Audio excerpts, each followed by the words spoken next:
Cooking oils can greatly impact your health, depending on their fat content, stability at high heat, and nutritional properties. Here's a breakdown of the healthiest and least healthy oils for cooking. The good healthy cooking oils. Extra virgin olive oil. High in heart-healthy monounsaturated fats and antioxidants. Best use. Low to medium heat cooking, salad dressings, and drizzling over dishes. Smoke point is around 375 degrees Fahrenheit or 190 degrees Celsius. Avocado oil. Rich in monounsaturated fats and vitamin E with a high smoke point. Best to use in high heat cooking like roasting, grilling, or stir-frying. Smoke point is around 520 degrees Fahrenheit or 271 degrees Celsius. Coconut oil. Why is it good? Well, it contains medium-chain triglycerides, or MCTs, which may support energy and metabolism. The best use for coconut oil is in baking, sautéing, or frying at medium heat. Its smoke point is around 350 degrees Fahrenheit or 177 degrees Celsius. Ghee, also known as clarified butter. Why is it good? It's free of milk solids, making it easier to digest for people with dairy sensitivities. Plus, it's rich in fat-soluble vitamins like A, D, E, and K.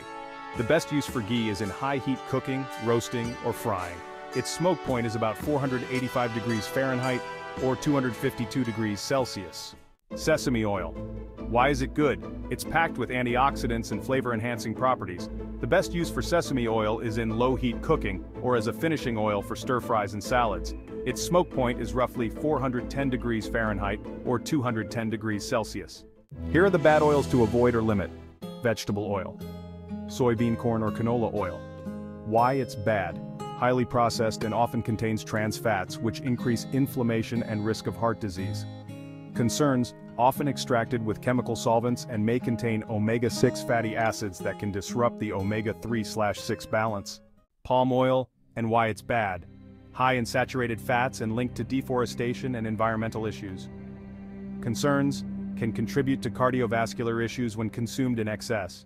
Hydrogenated oils. Why are they bad? Well, they contain trans fats which are strongly linked to heart disease, inflammation, and metabolic issues. Some common examples include margarine and shortening.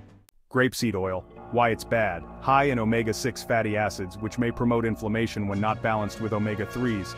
Concerns: low smoke point makes it unsuitable for high heat cooking. Rice bran oil. Why it's bad, contains high omega-6 levels and can become unstable at high heat despite its high smoke point. Concerns: heavily refined in most commercial forms. Key factors to consider when choosing oils. Smoke point.